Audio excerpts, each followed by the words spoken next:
Is this the Dr. Ray? What are you asking me? Are all people mentally ill? I have no idea. Boy, you hit the nail right on the head there. Now, why would I say something so dumb? I'm not sure what you're talking about. I don't remember what I said. You're always contagious, by the way. Am I really that awful? I don't care. I'm not concerned with that stuff. And I guess that's true, but doggone. As usual, you're doing all the talking. Well, are you better than God? No way. I'm going to give you some bad news. You got a problem. I just wanted to call and get some wise advice, hopefully. Now, from the studios of Living Bread Radio Network in Canton, Ohio, the hometown of Mother Angelica, here's Dr. Ray. We got to get that intro changed. The hometown of Mother Angelica and Dr. Ray. I've been pushing on those people to do that over there at AVE and EWTN. They're not budging. They are not budging. I may just have to do it myself. You'll hear the announcer say, the hometown of Mother Angelica, and then you'll hear me cut in, and Dr. Ray. I'll try to sound like it. Very nice to have you here. Always very nice to have you here. Actually, it's more than nice. It's required. This is a call-in show, and without you, there's no call-in. It's that simple.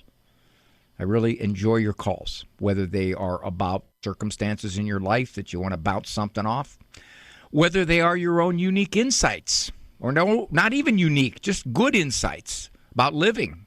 You don't have to have a problem to call, something that'll be helpful to somebody else. That's what we're here for, or at least you're here for. Or if you have a question, something, well, you don't understand about either the faith as it intersects with psychology. Dr. Ray, if I had more faith, would I be less depressed? Dr. Ray, I had a dream the other night, and this dream was really me committing a serious sin. Does that mean I really want to commit that sin? Dr. Ray, I saw this show where they hypnotize people to go back to their fourth birthday, and they seem to require and remind all this stuff about their fourth birthday. Their Aunt Nellie was in her red sundress. How legit is that? Okay. So all that. Anything else? Well, I'll share with you some of the questions. I got this question here. Dr. Ray, did you let your kids follow their dreams? Unless I already paid the money for their last dream following. And now they have to follow their dreams for at least 6 to 8 weeks before I jump in. So just an answer to that question. Oh, I got to make this announcement. This is, again, good Lord permitting, tomorrow. I am absolutely delighted to be heading to Normal, Illinois. I have never gone to a place called Normal as a psychologist. Matter of fact, I don't think they'd even let me in. It was founded by a female, Abigail Normal. Short, Abby Normal. She founded the place. And it's going to be a delight. I get to, Catholic Spirit Radio is doing their 15th anniversary. I think they got 13 to 15 affiliates in their network. They are booming. So I'll be heading out there tomorrow night at the Chateau in Normal. Their headquarters is in Bloomington. Far from me here, but I'm driving it. Tomorrow night, I think they still have tickets. If you want to be involved, if you want to know, just contact the Catholic Spirit Radio Network. They'll have all the details. I don't know what they're selling me for. I think $6, something like that, And if I talk, it's only $4. But I would love to see you there. They're gonna have a great meal, and I this is bread and butter when you get a chance to talk to the folks that are involved with all Catholic radio stuff. Great stuff. Got some news yesterday. It was really kind of distressing. And this is kind of ironic. I mentioned the name of a man here in Cleveland, been a fixture in Cleveland. Matter of fact, I didn't know this, but he was the on-field announcer for 30-plus years for the Cleveland Guardians. I wanted to say Cleveland Indians just to be rebellious. Bob Tayak. Now batting in the second position, the shortstop. Bob quietly passed away, and when I say quietly, it's because he had a severe illness, and he just didn't let a whole lot of people know about it. That's the kind of guy he was. And the interesting thing about Mr. Tayak, and he was involved with the diocese, and he had a radio show in Cleveland, a religious radio show. And he called me periodically to be a guest. And that was really my first venture into, way back, first venture into Catholic media. Bob was asked by a group who was setting up a whole bunch of Catholic stations. They had seed money, and they were going to run these stations for profit, not like all the stations are run now, which is for listener support, from listener support. Mr. Tack was asked by a guy from San Diego. He's a big kind of media guru who wanted to help a group of Catholic men. I think it was all men. I'm not being sexist. I think they were guys. I'm being accurate. Who wanted to establish a Catholic network. This was before the network that really gained momentum through EWTN. Somebody asked, this gentleman asked Tayak, you know anybody that might be interested or might be able to host a show? And Tayak said, yeah, there's one guy. I've had him on the show a number of times, Ray Guarendi. So that's how I got involved with Catholic media. I got a call from the guy. I even went out to San Diego, talked with him. Wasn't real enthused about doing it. I didn't want to be tied to a microphone 5 days a week. But my wife, who is much wiser than I am in life decisions, she made one bad one probably 41 years ago, and she's paying for it. She's been paying for it ever since. But she said, give it 6 months. Just give it 6 months, Ray. Okay, all right. I do what the women tell you, and I don't get hurt. And the rest is in the words of the old movie, The Longest Yard. The rest is history. I've had the privilege of being here. Bob Tayak. May he rest in peace. 74 years old. Beautiful man. Kids and lying is like me going to Las Vegas. Now, I know you're thinking, Ray, he has some pretty loose associations. This is going to be one that I'm going to have to try to follow. And I can picture myself in a courtroom saying something like this, and the opposing counsel saying, objection, object. Where is he going with this? And I'm hoping Your Honor would say, overruled, proceed, counselor, but make it quick. Get to where you're going with this. Yes, Your Honor. Las Vegas slot machines are calibrated on something in behavior therapy that is called a variable ratio reinforcement schedule. Variable ratio reinforcement schedule in shirt sleeve, yeah, say that 5 times in a row, English, is basically at random. Variable ratio means you could get paid every 9 times, every 4 times, every 29 times. It bounces all over the place. But the research has shown that a variable ratio schedule is the most powerful reinforcement schedule to keep someone behaving in a certain direction.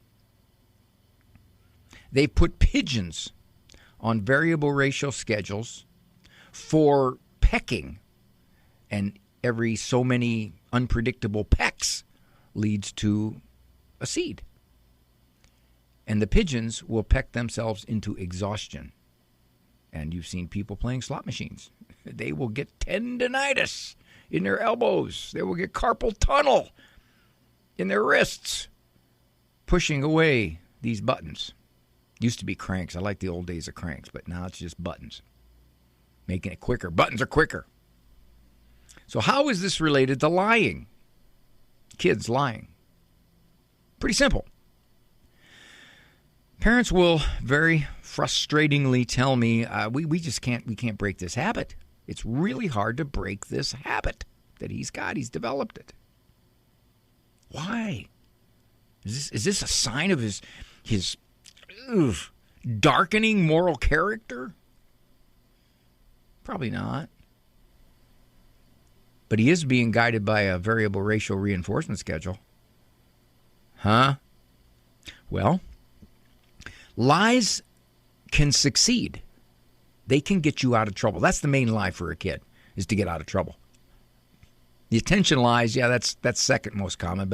But the one that says, I wasn't in the universe when that happened, and you can't prove it, and you don't have any kind of video, and even if you did, it's AI.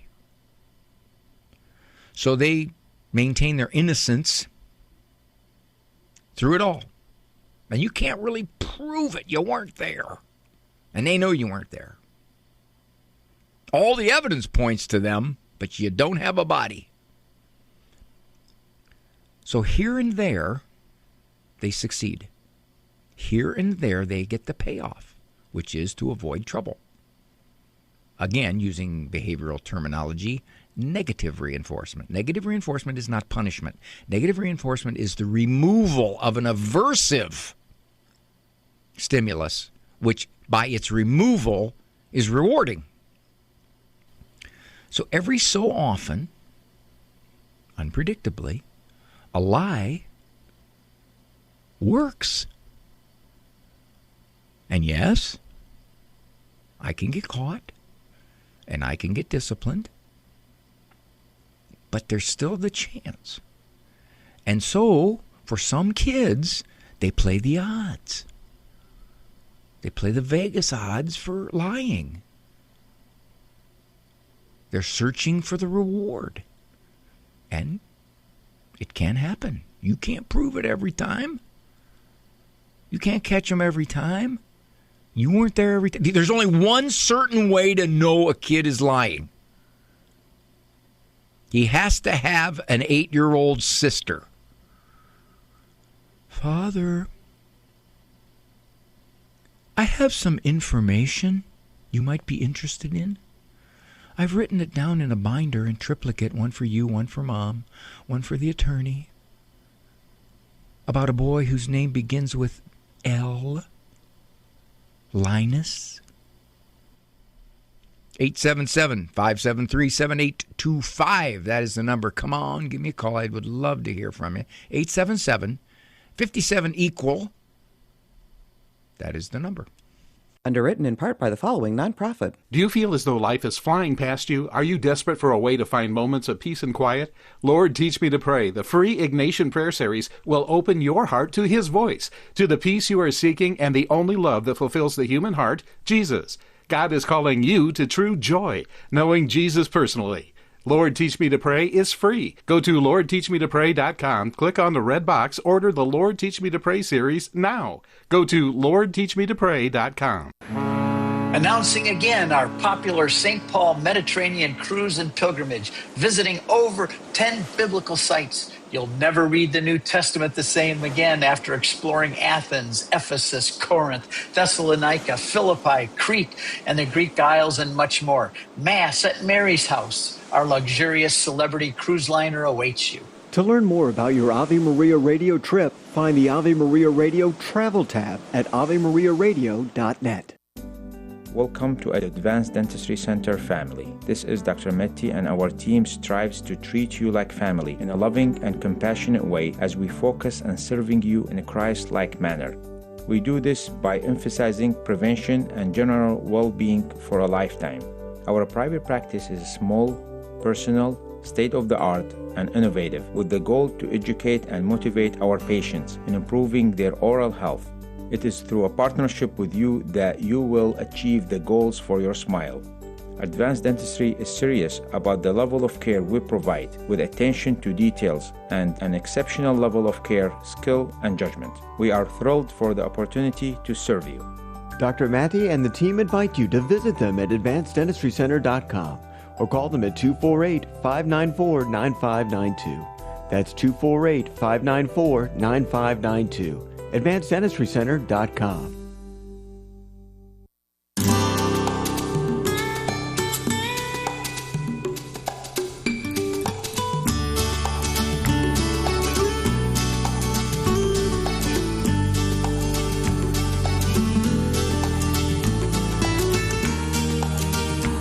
Very, very nice to have you here on The Doctor Is In, my producer man, and today also call Screamer, dual role, Andrew Kruchek. Michael from Spokane, as I exhibit my cosmopolitan awareness of geography and proper pronunciations of cities, even though Spokane is spelled Spokane, the Spokane word. Hi, Michael. How are you? Spokane. Good, Doctor. Thanks for taking my call. I'm sorry about your friend passing on this feast day of Our Lady of Fatima. One of my questions is, have you accepted your humility trophy yet? Humility award trophy? No, sir. I can't. I toyed with it, but I never said anything out loud. Nobody knew I was thinking about going and getting it.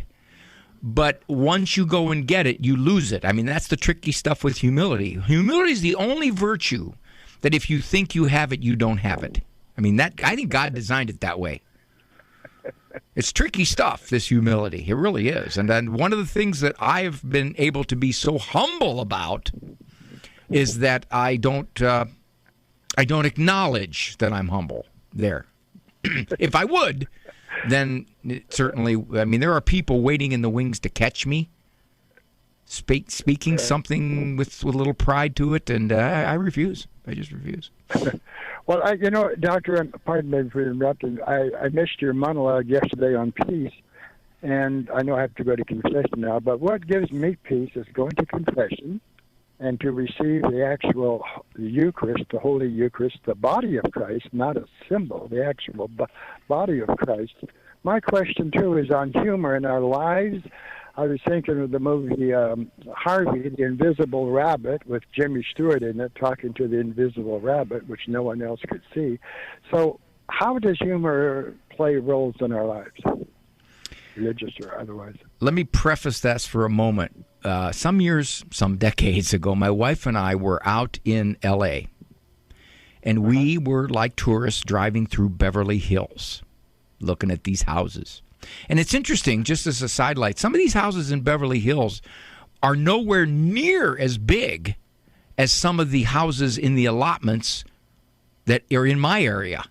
Some of these things in the allotments are hotels. That said, we're driving down the street, and there's an elderly gentleman walking two big dogs. You know who it was? No. Jimmy Stewart. And I said, Mr. Stewart, you are a fine actor, sir. And he said, why, thank you. And I guess word has it that Jimmy Stewart was one of the most decent human beings in Hollywood. So that all said, back to your question about humor. I find that self-effacing humor, if you can do it, you can laugh at yourself or even make jokes about yourself. You talk about your own frailties, your own fumbles, whatever it is attractive to people. They like that. Mm-hmm. It tells them you're not taking yourself not only too seriously, but you're not taking yourself as superior to them. And people who can't laugh at themselves, that's a pretty good sign of a lot of insecurity. Right. Or people who can't take being teased. If you're teased, and it's goodwill teasing, somebody will say to me on this program, well, you're just sarcastic. And I said, I don't think I'm sarcastic. I think I tease a lot, but sarcasm has a bite to it. Teasing is humor. Also, the ability you don't have to be easy to laugh to enjoy humor. You can truly get reward in humor, and you don't have to guffaw. For example, sometimes I'll see stuff on the internet, and I'll look at it, and I'll turn to my wife, and I'll say, now that is funny. But I'm not sitting there busting a gut. I'm just going, that is funny. It's kind of an appreciation. I appreciate the creativity in that humor. I write books, Michael, and writing books is the hardest thing I've ever done, by far. That's harder than benching 300. So that said, it takes a while when I write to come up with a humorous way to say it without trivializing it. I can write a narrative relatively quickly, because I've been writing for 40 years, but to make it Paul Harvey-like in its turn of the phrase or in its humor, that takes a lot of work. And I have to go over something maybe 5, 8, 10, 12 times before the proper humor will hit me. Humor that comes across not necessarily trivializing, but makes the point in a gentle but laughable way. That takes work. It really does. Well, thank you. This is a nice chance for me to kind of pontificate on humility and humor. I think it's going to be in my next book there, Michael. My Life in Humility and Humor. Yeah. Thanks, Michael. Thank you for the call, my friend. Doctor. All righty. Bye. Okay. Oh, gosh. Do I pontificate or bloviate? I'd like to think I am somewhat magniloquent in my badinage. Brian from Columbus, Ohio. Great station down there. St. Gabriel's. Great. What a neat station that is, Bill Messerly and all the gang down there. That is some fine people. We're talking to Bill again to maybe come back down to Columbus to shoot the TV show because they had such a fun time with us when we were down there. Hi, Brian. How you doing? Hello there. Oh, good, sir. Thanks. Hey, so I heard you talking yesterday. I don't know if it was a throwback or not, but a caller had called in and was talking about the medication guanfacine. And my son, he's 12 years old. Mm-hmm. He's on 2 different medications for his ADHD, and he's on the spectrum. And one of them is the guanfacine, and that one it's actually also used for adults with high blood pressure. So it does lower blood pressure to control some focus. And the other medication that he's on is called dexmethylphenidate. Now, dexmethylphenidate is a stimulant, and I've been doing some research on it because I'm not so much keen on the stimulant use, and I've been reading some research, and there's studies that have been saying, or for the past 2 years, I've been telling the doctor, hey, there's some research out there that's talking about developmental delays with long-term use of this stimulant. And so it just struck a chord in last week's doctor visit, and he's now kind of speaking my language, and he's like, yeah. He's like, their studies are now showing that it is proven that there are some growth delays, and my son is only like in the 25th percentile range, and he's tall and lean, and he does, his appetite's suppressed from the stimulant as well, but his mother is defiant in it, and she doesn't manage him too well. For years, she's just kind of thrown the iPad in front of him and doesn't engage him in a lot of outside activities, and we're divorced, and I'm actually working on getting my annulment right now, but the doctor's talking about, let's get him on a break, and she doesn't want to do it. And my question to you is, how can I go about that and trying to get her to see, there's... What kind of relationship do you have with her? It's not good, honestly, doctor. So whatever you say she doesn't buy. Whatever you say she doesn't buy. Exactly, yeah. And she apparently doesn't buy what the doctor says because in her mind, this kid is just difficult and this medication makes him less difficult. That's how she sees it. Well, she used to be on board with everything. She said she was like, the professionals know what they're doing up until this came. And, my son, he's getting straight A's in school, and he's in a regular gen ed setting. Brian, I'm going to have to cut you off for a second. Stay there through the break because we have about 8 seconds until both of us get cut off.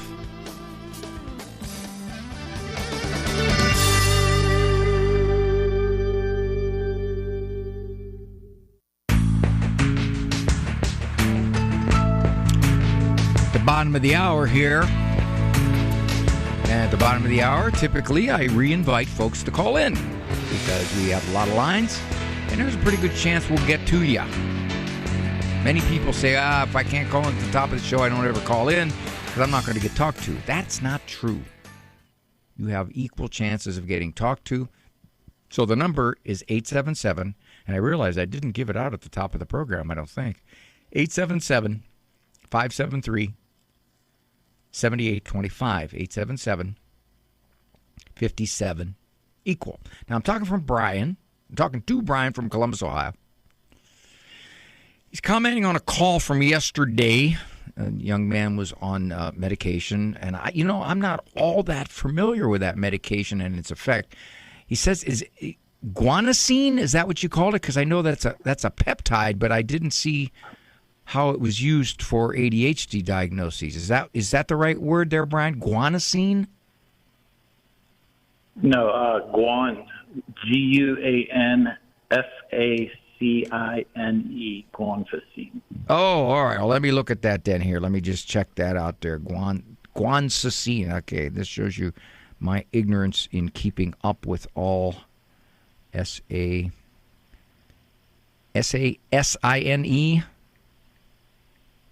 Guanfacine. Guanfacine. Okay, it's with an F. All right. Let me see what we got. What it says here. Generic medication. Uses, side effects. WebMD. WebMD it's a really. Oh, okay. We got my doctor friend from down in Columbus. He is always keeping an eye on me. He says it's a very old drug. Okay, Will, maybe you can call in, Will, in a little bit and give us a scoop on this if you get a chance. Okay, so it's apparently used as an option for treating someone who has been diagnosed. I notice I didn't say someone with. I said someone who has been diagnosed with ADHD, attention deficit hyperactivity disorder. Now, here's what I see, Brian. Here's what you alluded to. An awful lot of kids, I think an over amount of kids, and there are surveys that back this up, are being placed on these medications because they are exhibiting. Oops, that shouldn't happen. All right, take care of that. Because they are exhibiting impulsive behavior problems. Now, you described your wife, your ex-wife, as saying, as allowing a lot. And therefore, this young man perhaps has developed some behavioral habits that are frustrating people all around him. And his ability to either attend, not to be so easily distracted, or impulsive, whatever particular type of attention deficit he has, is likely, probably more often than not, if the case can be made, to be diagnosed ADHD and to get the drug. Now, that said, you have a doctor who's telling you that, one of the side effects here could be some slowing down of his growth. And appetite suppression, perhaps some sleep problems. Your ex-wife doesn't agree, flat out. She doesn't want you interfering on how she's raising him. How often do you have him, Brian? She and I have him 50-50, 1 week on, 1 week off. Okay. And actually, doctor, he's doing real good now. Like, his attention is there. He's been on this medication for so long, and the dosage hasn't gone up that I think the doctor, and the doctor takes him to, by himself, where I step out of the doctor's appointment and he has a conversation with him. And even my son is voicing to him right now too, hey, I don't want to be on this anymore. And he understands, like, hey, like, I'm skinny, and you're the doctor talking about, Brian, your only chance of influencing your wife is to get two doctors to say, I think we can try a holiday on this drug. I think we can taper it and see what happens. We actually have taken a break this past winter break, and I noticed some hyperactivity, but it was manageable. She said it was uncontrollable, and now I'm asking for a summer break, and the doctor's actually like, well, let's take him off of it. And she's like, no, let's not. Well, I can't speculate on your wife's motives, but not uncommonly parents will say, I can't handle the kid if he's not on his medication. I can't deal with him. Too much of a behavior problem. Too much challenging. Here's what often happens, Brian. Another year or two, she may say, even on the medication, this kid is too much for me to handle. He's moving into puberty. He's becoming a little more stallion-like. Go live with your dad. I see that a lot. I see that a ton. So that would be great. Yeah, and that may be the way it comes about. Or it may even be that he fights with his mother so much that he says, I want to go live with Dad. I don't want to live here. We just fight constantly. And even though Dad has more structure and more rules, it's less friction. It's less conflict. I don't know what to tell you, Brian. If she won't be budged by the doctors, maybe you could talk to the doctors about, and Will, I wish you'd give me a call on this, but he's probably seeing patients. Maybe, oh boy, it's probably too risky, too problematic to say, okay, what can I do on my end regarding this medication, and what can she do on her end? I would suspect that you can't do that. But ultimately, I hope that she'll listen to the doctor's recommendations, Brian. I can't give you any words to make her change, because if she's locked into this in the sense that I can't handle him if he's not on his meds, then that's it. And I think part of it could be playing into, well, if I can't handle him, then he's going to want to go live with his dad, and that's intolerable. I can't even remotely think of that possibility. Am I wrong on that? No, you hit the nail on the head there. Yeah. And actually, he actually says, Dr. Ray, he's like, one time, he's like, Dad, he's like, you're way more strict than my mom, but I really appreciate that. You got yourself a mature kid there, Brian, and I think you're getting through, my friend. Do not underestimate your influence. And if you're the one bringing him to church, you have great, great influence. Don't do what I did. When I said my prayers at night, I said them under the covers in bed. I should have been kneeling by the bed so the kids could see me saying my prayers and see their old man saying his prayers. God bless you, Brian. All right, it's Dr. Ray. When we come back, Pete, I want to hear this comment. Also, anything else here? About 10, 15 seconds before I get to take another hard break. I want to wish Joey would have stayed on the line, because Joey was classically touching into what they would call generalized anxiety disorder, if it got extreme, because it was just rife with what ifs. What if? What if? This is Dr. Ray.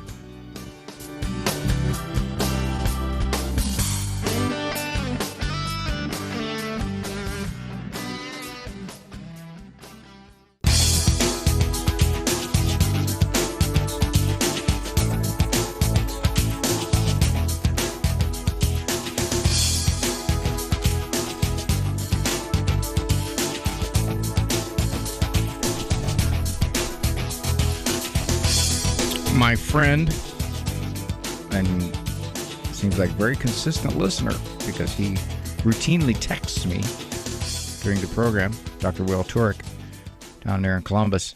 He, no wonder, Dr. Will, I appreciate you helping me not feel so inept and ill-informed, because he informs me that guanfacine is he puts really old drug. Okay, good. I don't feel so bad that I wasn't familiar with it. Central acting, in other words, acts kind of generically on the central nervous system. It is used in conjunction with other stimulants. So I don't know if this young man, where Brian called in, is getting anything else beside the guanfacine. He said it causes sedation. Yeah, if it's an overall neurological depressant, you got to figure that's going to happen. Dr. Will says it used to be used for high blood pressure, almost never used that way anymore. And then he says, sorry, I can't call. He's probably seeing patients. He is a doctor, He's a real doctor, not like me. Pete from Ohio's got a comment here on humility. Hope it's not my own. I mean, you wouldn't have to comment on it. It should be pretty obvious. Hi, Pete. Hey, how you doing, Dr. Ray? Good, sir. Hey, we're about to show that we're both kind of geezers in training here. Do you remember a guy by the name of Tim Russert? Well, all right. I'm going to admit it, Pete, but I got to tell you, That was my great-grandpa who told me about him. Yeah, I'll bet. Well, he was, for those that may not know, he was one of the people that hosted one of those Sunday morning political shows. And he was fair. Russert was fair. Yeah, a lot of people liked him. And he wrote a book. I don't know if it was called Big Red or Big Russ, but it was a book about his dad, actually, and how his dad's values rubbed off on him when he was interviewing people and stuff like that. He talked about in that book going to Fargo. He was invited to speak at the Chamber of Commerce dinner in Fargo. So he flies into Fargo, and somebody picks him up, and he asks if they have time to go somewhere in Fargo. He wanted to see something. And so they go out of town to see something, and as they're driving back into town, Tim Russert makes this comment to the driver. He said, there seems like there's a lot of traffic here today. Driver says, yeah. He said, they're here for tonight. And Tim Russert kind of gets a little puffed up, and he said, yeah. He said, I heard that the Chamber of Commerce dinner was full. He said, there's like 800 people going to be there. And the driver said, oh, they're not here to see you. He said, Garth Brooks is in town playing 3 concerts.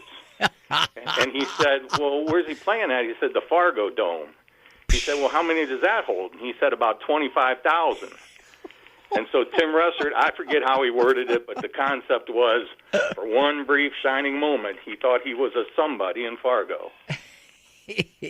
The book is Big Russ and Me, Father and Son, Lessons of Life. Yeah, Andrew Kruchek just found that out for me. That is so true. I've had that happen to me. I'll pull into a parish, and the parking lot is jammed. It is. I can't find a spot. And I'm thinking, oh, well, apparently they came to hear me speak. And I'll go in, and I'm looking in there in the sanctuary or wherever we're set up, and, well, it's still only 15 minutes before I talk. Yeah, but there's 22 people here. Okay, I can get that. And I'll ask Father, so Father, what this parking lot's jammed. He goes, oh, yeah, it's bingo night. I just go, Yep. What a great lesson. Pete, thanks for the call on that. I appreciate it. Thank you, sir. Bye-bye. All right. One of the funniest things I've heard was a high-profile sports figure. And he said this, actually, in an interview. He said, my humility is something I'm very proud of. He said it. Or, the more subtle way of putting it, if you heard people say this, I am so humbled by this award. Oh, this gathering has just humbled me. Now, wait a minute. As soon as you say that, you ain't being humbled. I'm just being humbled. In other words, if you're humbled, that implies that you're absorbing, at least for the moment, the virtue of humility. So you're admitting that you got, at least during that time, humility. I hear so many people say this. I am so humbled by this. I think it would be better to say, I am grateful for this. And I was grateful, I seriously was grateful, for seeing that parking lot full of cars.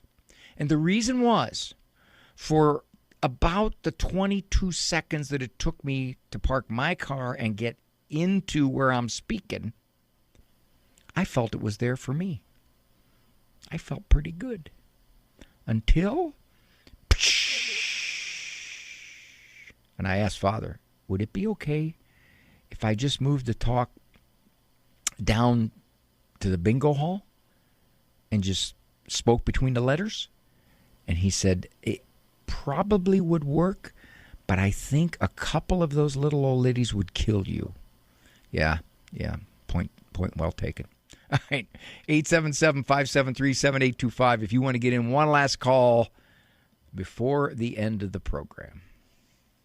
Brought to you by the nonprofit Seton Home Study. Hi, everybody. Dr. Ray Guarendi here. You want to pass the Catholic faith on to your children? A very good way is to teach your children at home. You want to protect your kids from the toxic culture that surrounds us? Do you want to have a greater influence than what your kids are learning? Once more, a great way is to teach your children at home. No teacher is going to care about your kids as much as you do. Seton Home Study School is the best way to teach your children at home. Go to setonhome.org. setonhome.org. What does the Catholic Catechism teach about divorce? The Church does not permit divorce in a valid marriage because she is firmly adhering to the rules set down by her founder. Jesus Christ made it very clear that a sacramental, valid marriage was not to be dissolved. Whoever divorces his wife, he declared, and marries another commits adultery against her, and if she divorces her husband and marries another, she commits adultery. Therefore, the Church maintains a second marriage cannot be recognized as valid if the first marriage is valid. The Catechism tells us if the divorced are remarried civilly, they find themselves in a situation that objectively contravenes God's law. In such a situation, they may not receive Eucharistic communion as long as this situation persists. This is Peggy Stanton, and this has been the Order of Malta's Minute with the Catechism. Do you own popular index mutual funds or ETFs? If so, you're automatically own shares of companies that conflict with your moral beliefs. Ave Maria mutual funds are managed to conform to pro-life and pro-family values. Long-term investors can invest in the no-load Ave Maria mutual funds. The experienced professional portfolio managers make decisions based on investment fundamentals and pro-life values. You can learn more about Ave Maria mutual funds today at 866 Ave Maria or visit AveMariaFunds.com.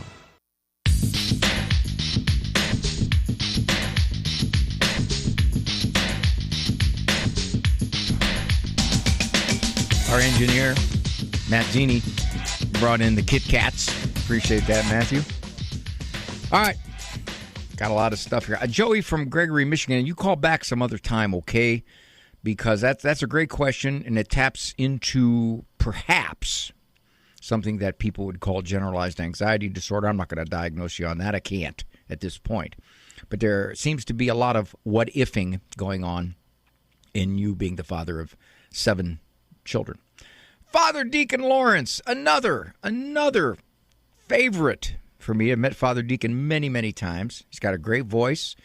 He's got a great heart. Hi, Father. Father Deacon.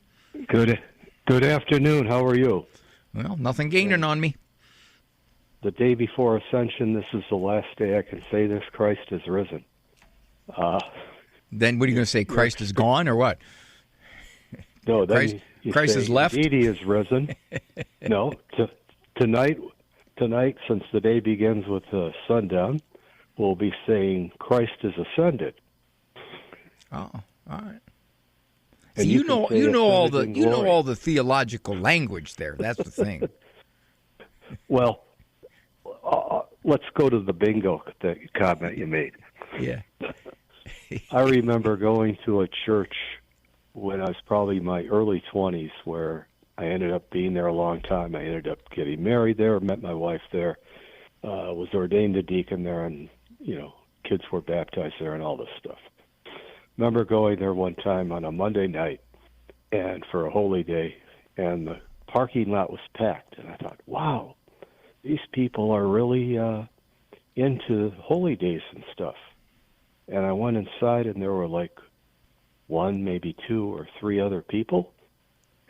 And all the cars were people over at the hall playing bingo. I told you, I know.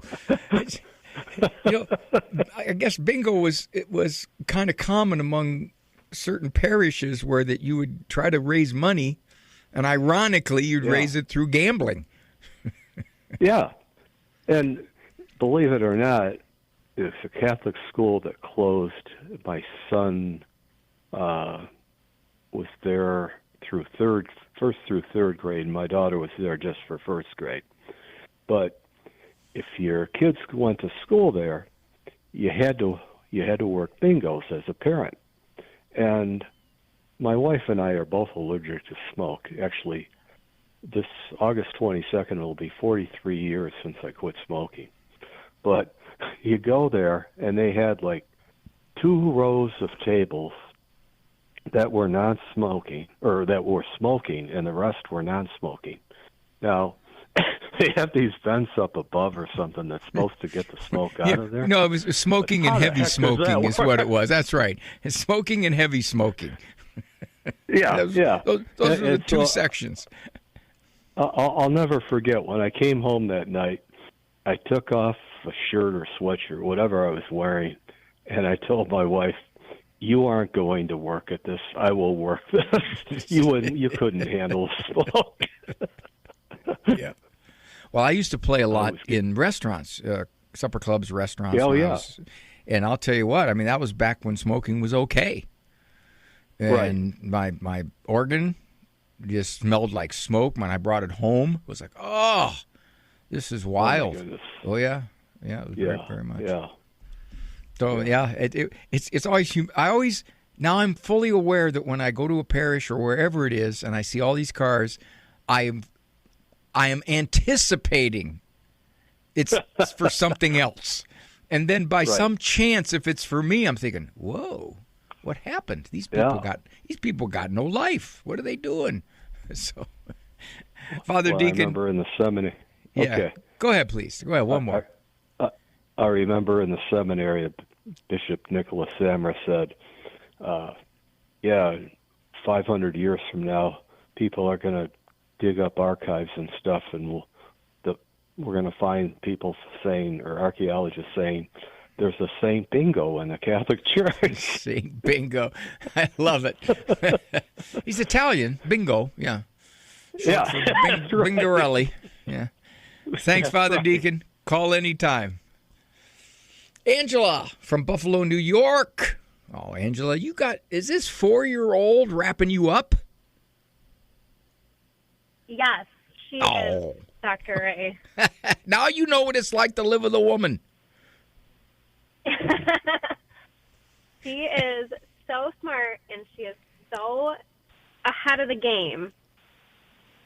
Angela, she ain't smarter than you. She ain't smarter than you. She's not. But for her age, she's the first of our two, and she definitely caught on to my husband and I just talking normal to her, not talking like baby talk. So her language is very good. She's very intelligent. She really is. But she has developed quite the problem with lying. Oh, did you hear my opening monologue? I didn't, unfortunately. Oh, it was titled "Lying and Las Vegas," and kids lie because they get away with it on a slot machine schedule. They pay off every once in a while. You can't catch her all the time. No, so that actually happened to me this week, and I caught her the next day. Mm-hmm. Well, she's probably Monday she lying. told me one story, and Tuesday Yeah, when you lie, you gotta work hard to keep your story straight. When you tell the truth, you just got one story. When she does this, she's probably lying to get out of trouble, right? No, this time it was, she has a vision therapist, and she said, Miss Chelsea came to see me at school, and she told me this whole elaborate story of like all these things that they did that are normal things that they did. So I believed her. And then the therapist texted me the next day and said, hey, I would like to make up a makeup session. Do you know her schedule for Thursday? And I said, oh, well, she said she saw you yesterday. She's like, I wish I saw her. So she didn't do anything bad. You got chumped by a 4-year-old. I did. And it's not just that. She's doing that, and then she's playing the game. My husband just started a new work schedule, and she's playing the game of, I get to see Daddy for 20 minutes in the morning, and he takes her to school, and that's it. He doesn't. When she comes home, she doesn't see him again until he wakes her up to say goodnight at 10:30 at night. And so now it's this fight in the morning of, I don't want Daddy to take me to school, but she really does. Oh, I don't care what she wants. Daddy's taking her to school. No big deal. And that's what happens. Daddy does take her to school, but it's heartbreaking because the whole time she'll just Angela, come on. Heartbreaking. The kid says, I don't want Daddy to take me, and you go, well, Daddy's got to take you. Bye, baby. It's like kicking and screaming out the door. Well, now that's a temper fit.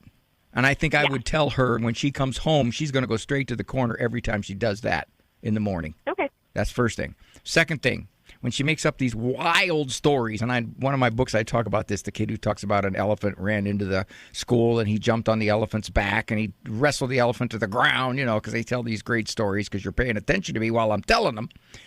You can say to her, honey, before you go any further, think about what you're saying, because I'm going to check it. And if it's a made-up story, here's what I'm going to do. And then you just decide what you're going to do about it, whether she goes to bed early, whether she loses her stuffed animal, whatever it is, whether you go out to eat that day and she doesn't get dessert, whatever it is. The instant you smell, this could be made up here. You just tell her, you want to keep going, honey? Because I think you're making this up. And if you are, I'm going to check. Call me back, Angela. You got some neat stuff there. This is Dr. Ray. I got to run. The clock is a tyrant. Walk with God. He is anything but a tyrant. For information on Dr. Ray's presentations, books, and CDs, visit drray.com and follow him on Facebook and Instagram. The Doctor Is In is a co-production of Ave Maria Radio and EWTN Radio and carried across the EWTN Global Catholic Radio Network.